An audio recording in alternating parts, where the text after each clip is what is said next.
Hello everyone. In the series of the operating system lectures, we will discuss about the highest response ratio next scheduling algorithm, multi-level queue scheduling algorithm and multi-level feedback queue scheduling algorithm in this lecture. In the CPU scheduling series, this should be the last lecture, after which we will be taking up the memory management part of the operating system. So, the outline of the lecture would be that we will first discuss about the highest response ratio next algorithm, then we will discuss about the multi-level queue scheduling, we will next discuss about the multi-level feedback queue scheduling, and finally, we will summarize all the scheduling algorithms to discuss and find out the merits and the demerits of all the scheduling algorithms. So, now let us start with the highest response ratio next algorithm.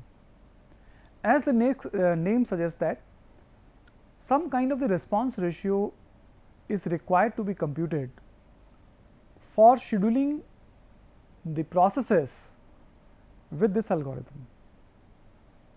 This must have been seen earlier in the SJF scheduling algorithm, that the shorter jobs are getting the priority over the longer jobs.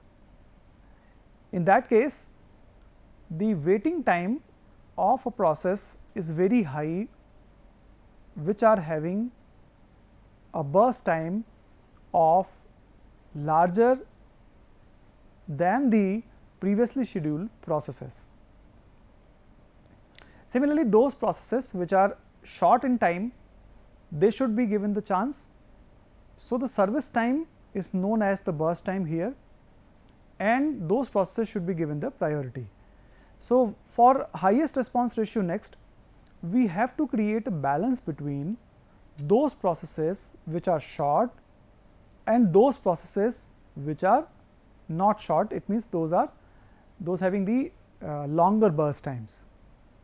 So, to create a balance between the two, we have come up with the response ratio, and the response ratio is represented as waiting time plus service time divided by the service time. Here the service time means the burst time. If you look at the formula, if a process is waiting for a longer time, that should be given the priority. It means this response ratio figure will come more, because W is in the numerator. So, we are selecting one criteria, that if waiting time is large, then response ratio will be high. Similarly, if the service time is less, since S is in the denominator, the entire value or entire figure will be large or higher. So, the second is, if S is small, response ratio will be high. So, what we have to do? We have to create a balance between the response ratio and the waiting time. We have to create a balance between the service time and the waiting time. In case of the shorter service time, the long processes were getting affected in the SJF or the SRTF technique. And if the long processes are getting affected, their waiting time was quite large. In some cases, these processes were getting starved. If the shorter processes keep coming in the system, the longer processes or the process having the longer burst time will keep starving, they will not be getting the CPU. So, to have a balance between the two, we have come up with the highest response ratio next technique. I again repeat, if W is large, the response ratio will be high. If S is small, the response ratio will be high. So, we are maintaining a balance between the waiting time of the longer processes and the service time of shorter processes. Now, let us solve some of the numericals and create a better understanding of the highest response ratio next algorithm. First of all, the HRRN or highest response ratio next algorithm is a non-preemptive one. It means if the CPU is allocated to a process, so that CPU will not be preempted back in between the execution. The process will run till the completion. So, we have a process, we have the series of the process P1, P2, P3, P4 and P5. Their arrival and the burst times are given. Let us start solving the question by taking a Gantt chart and putting a 0 figure in the Gantt chart, meaning that we are starting the Gantt chart at 0 time. If we move from left to right, the time increases in the Gantt chart. So, only process that is available at 0 time in the system is P1. So, let us allocate the CPU to the P1 process and P1 process runs till the completion. P1 process is having burst time 3, so it has run till the completion, and at 3 time the P2 process is also available. P2 process has a arrival time 2, hence it is available up to 3 time. No other process is available because their arrival times are larger than 3. So, P2 process also gets the CPU. When P2 gets the CPU, P2 runs till the completion. P2 has a burst time 6, so it will finish at 9. Now comes the turn of all other processes P3, P4, P5, because all these 3 processes have arrived up to 9 time. Their arrival times are 4, 6 and 8, which are smaller than 9. So, all these 3 processes have arrived up to this time. We need to create the response ratio in order to find out which process should be given the CPU. To find out the response ratio, let us say we are finding out the response ratio for P3 process. So, for P3 process we can find out by waiting time plus service time divided by service time. Now, here the waiting time means up to 9, how much time a process P3 has waited. So, P3 process has a arrival time 4. So, obviously, it has waited for 5 amount of time up to 9, and its service time is 4. Service time means the burst time, and this divided by 4. So, this is the response ratio of process number 3. So, we have found that the response ratio of P3 process is 9 by 4, means 2.25. Similarly, we will be finding out the response ratio for the P4 process. For P4 process, the arrival time is 6. Up to 9 time, it certainly must have waited for 3 amount of time. It has a burst time of 5. Let us divide it by 5. So, this is 8 by 5. The P4 process has the response ratio of 8 by 5, means 1.6.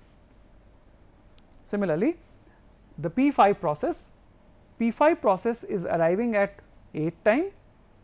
It means up to 9 time it has waited for 1 unit of time. So, 1 plus its service time, that is 2 divided by service time, this figure comes out to 1.5. So, process number P5 has a response ratio of 1.5. So, out of 2.25, 1.6 and 1.5, the response ratio 2.25 is the largest one. It means we should allocate the CPU to P3. So, what we have done here, we have computed the response ratio for all the conflicting processes. Then we have seen that which of the process is having the highest response time, and the CPU is allocated to that process. Here in this case, P3 process will be given the priority to execute at the CPU because it is having the highest response ratio. So, now we are allocating process number P3 at the CPU. This has a burst time of 4, so it will run till 13. At 13 time, we once again have a conflict between the 2 processes P4 and P5, because we do not know which process to allocate the CPU. So, let us compute the response ratio for P4 and P5 process. Now, for P4 process, the arrival time is 6, we are computing this response ratio at 13 time. Hence, the P4 process must have waited for 7 unit of time, and it has a burst time of 5 divided by the burst time means the service time. This figure comes out to 12 by 4, 12 by 5 means 2.4. Let us compute the response ratio for P5 process. The response ratio for P5 process will be its waiting time, means it has come at 8 time, the current time is 13, obviously it must have waited for 5 unit of time up to now, its service time is 2 divided by the service time, this figure comes out to 3.5. So, the two processes which are conflicting P4 and P5, the response ratio for P5 process is larger than the P4. Hence, P5 process will be allocated CPU, and since this is the non-primitive version of the scheduling, this process runs till the completion. So, P5 process will finish at 15 time because it has a burst time of 2, and then we do not have any conflict, only P4 process is available. Let us allocate the CPU to P4 process. P4 process has a burst time of 5, so let us finish it at 20. Now, we have allocated, we have scheduled all the processes, we have created or we have built the Gantt chart. Now, it is the time to compute various parameters. So, the first parameter is the completion time. I have told you several times before that the completion time is found by looking at the Gantt chart from right to left. Wherever last time a process is seen in the Gantt chart, that actually is the completion time. So, let us see the Gantt chart from right to left. P4 process is seen at 20 time, P5 is seen last time at 15 time, P3 is seen last time at 13 time, P2 is seen at 9 time, and P1 is seen last time at 3. So, we have computed the completion time. It is the turn for finding out the turnaround time now. The turnaround time means amount of time a process has spent in the system. So, P1 process has spent 3 minus 0 means 3 time in the system. P2 process has spent 9 minus 2, we are actually subtracting the arrival time from the turnaround time from the completion time. Similarly, for P3 process it will be 13 minus 4, that is 9. For P4 process it will be 20 minus 6, it is 14. For P5 process it will be 15 minus 8, that is 7. So, these are the turnaround times. Now, let us compute the time the process has wasted or waited. This is the waiting time, and the waiting time is the amount of time other than CPU execution. So, turnaround time minus the waiting time, turnaround time minus the burst time will be the waiting time. So, let us compute it for the P1 process. For P1 process, this figure is 3 minus 3 0, it means P1 process has not waited for any time. The moment it was submitted in the system, it was submitted to the ready queue, it was allocated to the CPU. We are taking up the P2 process. For this 7 minus 2, 5 is the waiting time. For P3 process it is 9 minus 4, it means 5. For P4 process it is 14 minus 6 means 8, and for P5 process it is 14 minus 5, sorry. So, it is 9, and 7 minus 2, 5 is the waiting time for P5 process. Similarly, we can find out the response time. Response time is the first time a process gets the CPU for the execution. When the system is non-preemptive, we have earlier seen that the response time is exactly equal to the waiting time. We can compute it by looking at the Gantt chart as well. So, now look at the Gantt chart and move from left to right, find out where the process is seen for the first time in the Gantt chart. For example, the P1 process is seen at 0 time, P2 process is seen at 3 time, P3 process is seen at 9, P5 process is seen at 13 time, and P4 is seen at 15 time. These are the relative times. Let us subtract the arrival times to find out the actual response times. So, 0 minus 0, 3 minus 2, that is 1. I think this figure should be 7 minus 6. Okay, 9 minus arrival time 4, that is 5. 15 minus 6, that is 9. For P5 process it will be 13 minus 8, that is 5. You can compare the waiting times with the response times. The two are exactly the same. In the examination, mostly in the gate examination, the average waiting time and the average response times is being asked. To find out the same figure, what you can do, you can sum. Let us say you have to find out the average response time. So, you have to sum all the response times and divide it with the number of the processes. For example, response time or average response time for this particular scenario will be 9 plus 5 14 plus 6 20 divided by 5. So, 4 is the average response time and the 4 will be average waiting time also, because response times and the waiting time is same. Similarly, you can find out the average turnaround time also. Now, let us take another question and let us understand the HRRN technique again. Now, at 0 time in the Gantt chart, according to if you look at the scenario or the snapshot of the of the system, no process is available. It means my Gantt chart will be free from 0 to 1 time.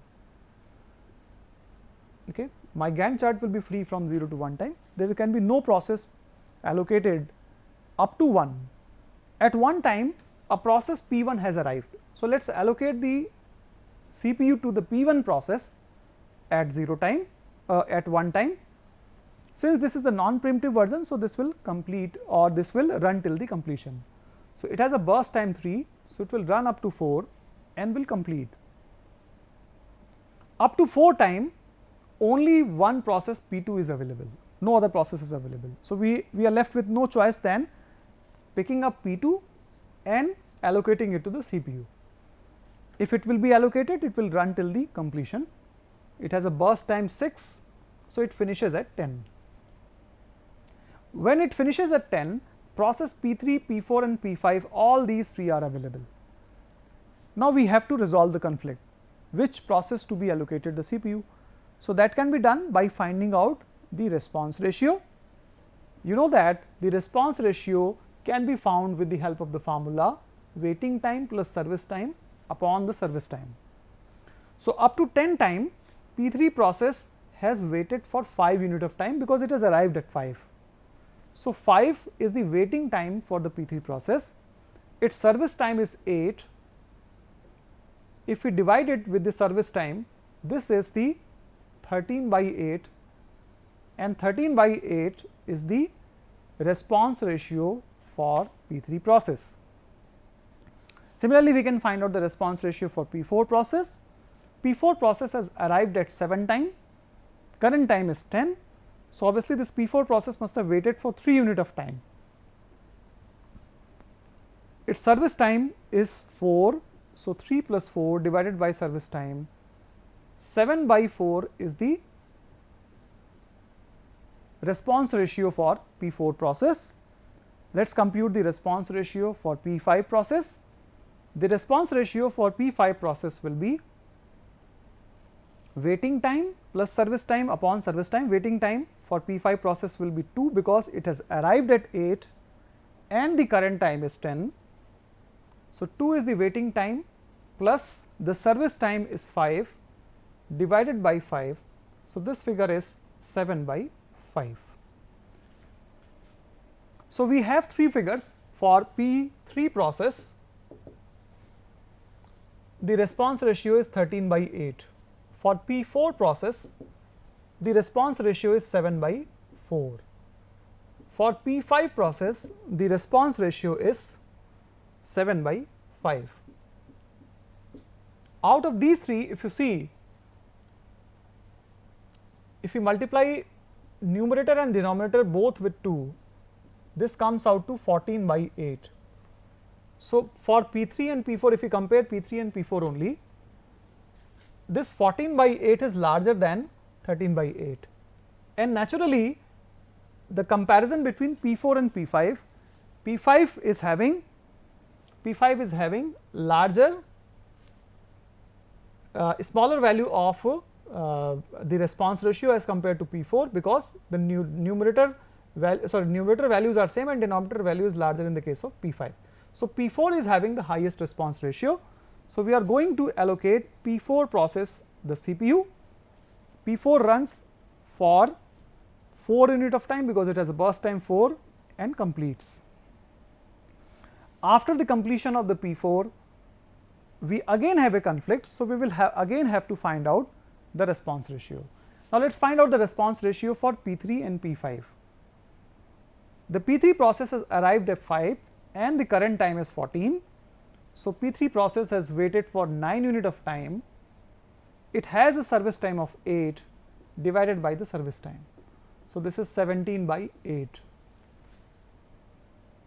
For P5 process, it has arrived at 8 time, the current time is 14. So, it must have waited for 6 unit of time. The service time of this process is 5 divided by the service time 5. So, this is 11 by 5. So, we have two figures, one for P3 and one for P5. For P3 it is 17 by 8 and for P5 it is 11 by 5. So, this 11 by 5 is larger than 17 by 8, that is why we are going to give the precedence to P5 process to execute. P5 process runs till the completion and then we can move forward for the allocation of the last process, that is P3. It has a burst time of 8. So, P3 runs till the completion. Fine. So, this way we can find out the response ratio and select the select the process which to be allocated the CPU, to which the CPU should be allocated.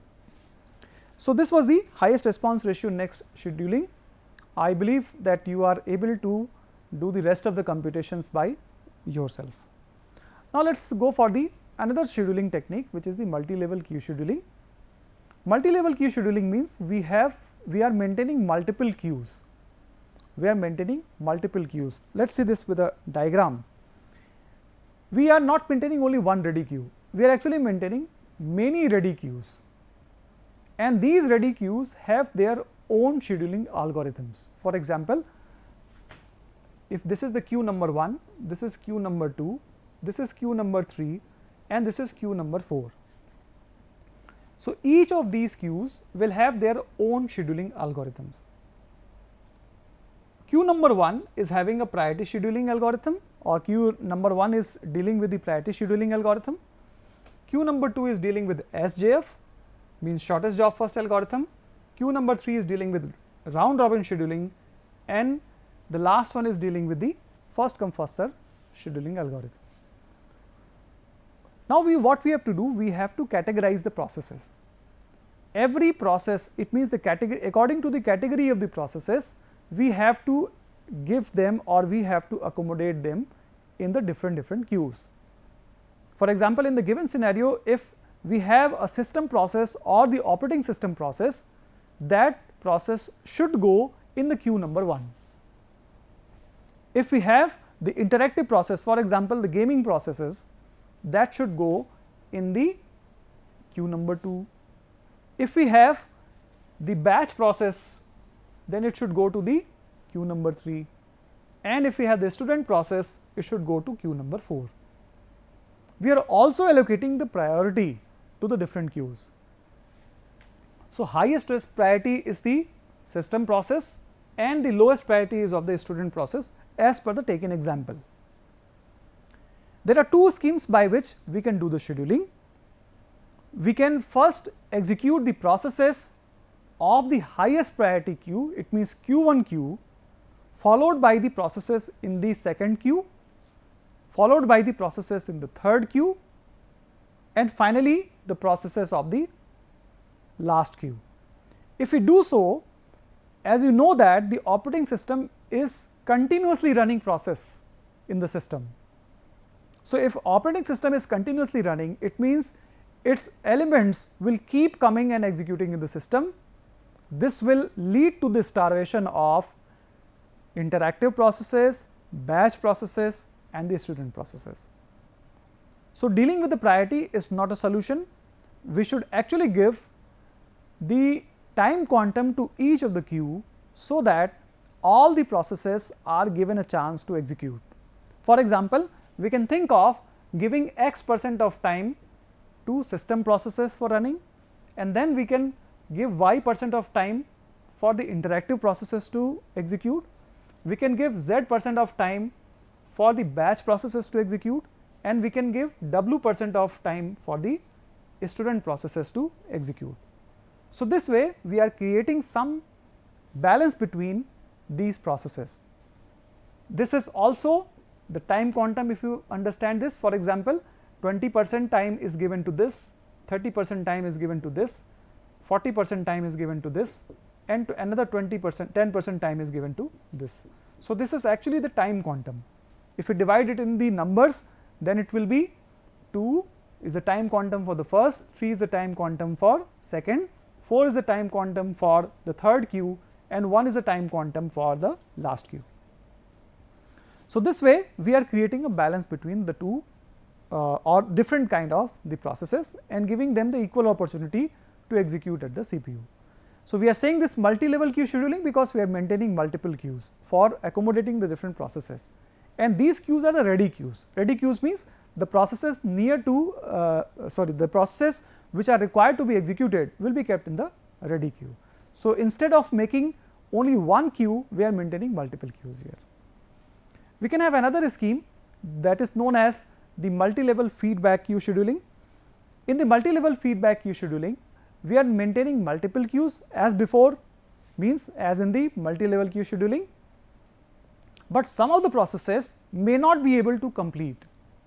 For example, this is the scenario, and in this scenario we have given the time quantum to each of the queue, or these queues have their own scheduling algorithms. We have given them some of the time for the execution. For example, here we are saying that the time quantum here is 4 for each of the process in this queue.